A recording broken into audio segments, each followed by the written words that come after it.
Let's finish with something that some people believe is evidence against God, and that is evil.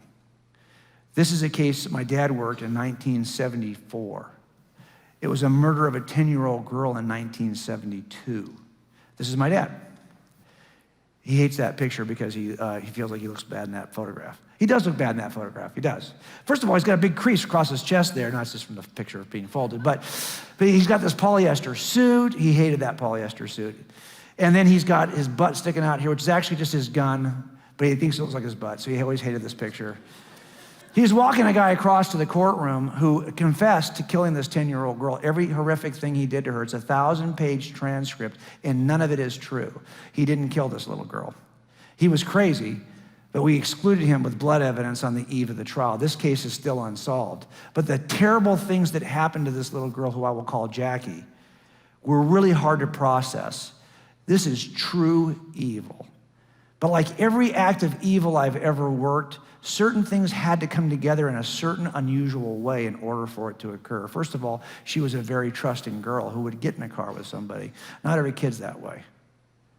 And not only that, it happened on a holiday. I said it happened on Thanksgiving, but in the book I said it happened on Christmas. This is still an open case, so I've changed it a little bit.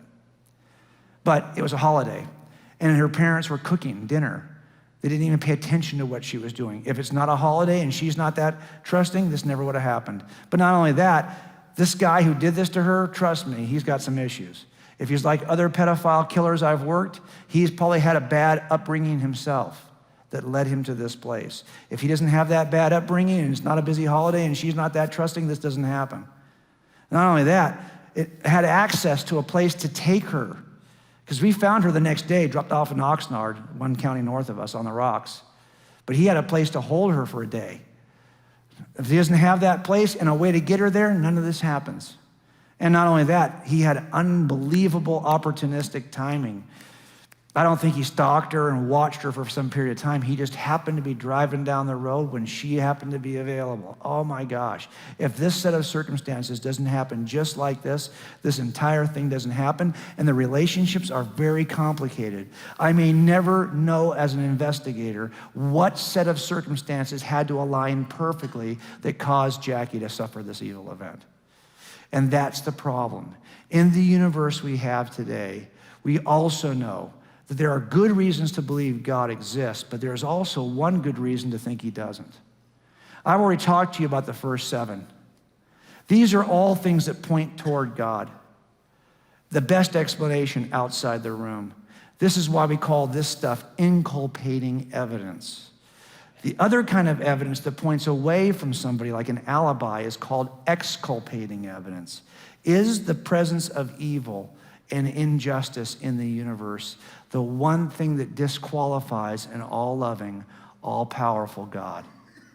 Because think about it. How could a God like this allow that to happen to Jackie? Epicurus is quoted with this phrase. I think it's pretty powerful, and it's millennia old. This is from about 600 BC. I'm sorry, about 300 BC. Is God willing to prevent evil but not able? Well, then he's not omnipotent. Is he able but not willing? Then he's malevolent. Is he both able and willing? Then whence cometh evil? Is he neither able nor willing? Then why call him God? If there's evil in the world, well, how can you say there's an all-powerful, all-loving God? He either's too lame to stop it, which means he's not all-powerful, or doesn't care to stop it, which means he's not all-loving. He's disqualified. And that's the question. Is God disqualified? I don't think so, and I'll tell you why. When I find there's a way I can explain a suspect's involvement, even though it appears to be exculpating evidence, I have to look at those. Here, I think there are 7 things, 5 or 6, 7 things that might explain why God would ever allow an evil act. And it's very complicated. I think he has to have a proper view of eternity, a proper view of free agency and the nature of what love really is, a proper understanding of the role it can be used to develop character, how it calls us to him, how sometimes evil just happens because you make bad decisions, not on God. And we have a limited understanding of the relationship between all these things. Why do I say this? Because in the end, all of these things have to be assessed before we consider any single act of evil. Let me just break out one of these. I break out all of them in the book. I'll break out one of these to show you what I mean. As an atheist, I had a problem with the problem of evil. But you shouldn't as a Christian, really. Here's what I mean. As an atheist, I believe that all of life was a line segment between two dots called birth and death. I expect to get 90 years pain-free in those two dots. If anything happens to steal away my pain-free 90 years, I'm going to be upset. And I'm going to see it as an act of evil. So for example, if I get sick at 40, and then I suffer for 10 years before I die of cancer, I'm going to be upset. And I'm going to call this evil. Why? Because it robbed me of what I expected, because my view of life was the 90-year line segment. Got it? But what if I'm foundationally wrong about my presupposition? What if life is something other than this? What if life is not really a line segment between life, birth rather, and death, but is actually a ray that begins at birth, runs through a point we call death, then continues on infinitely?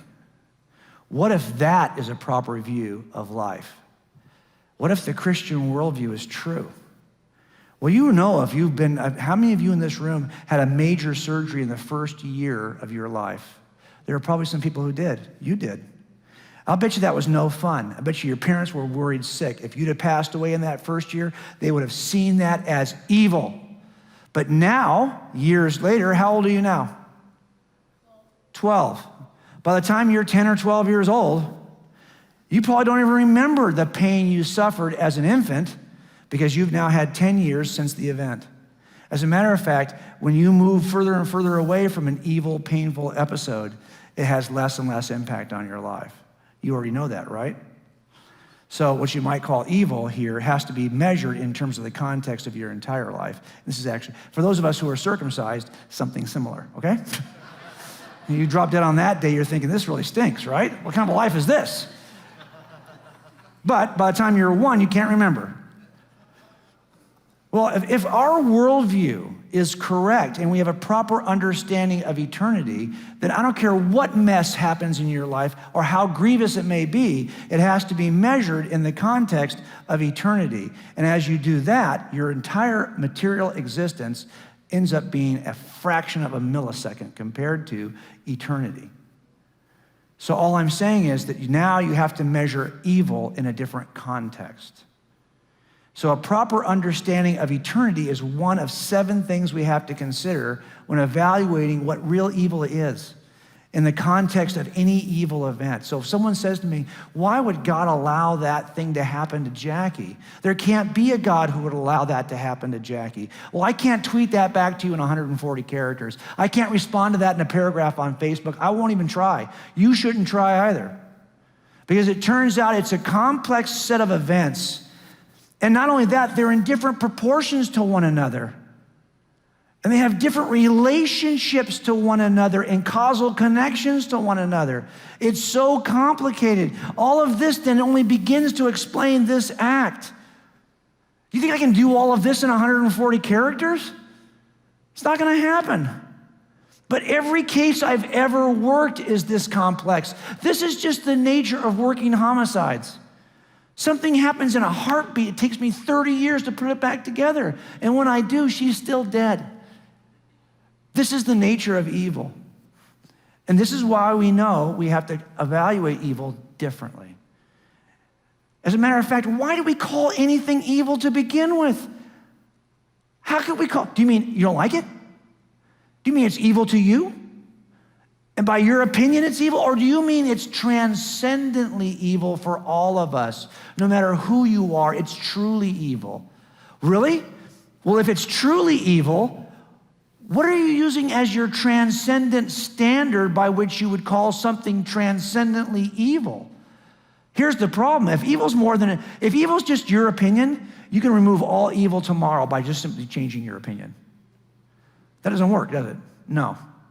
Because evil is actually more than just your opinion, the opinion of your group, the opinion of your nation, the opinion of our planet. It's truly transcendently evil because it's measured by a truly transcendent standard of good. The C.S. Lewis puts it this way. As an atheist, he said, my argument against God was that the universe seems so cruel and unjust. But how had I got this idea of just and unjust? A man does not call a line crooked unless he has some idea of a straight line.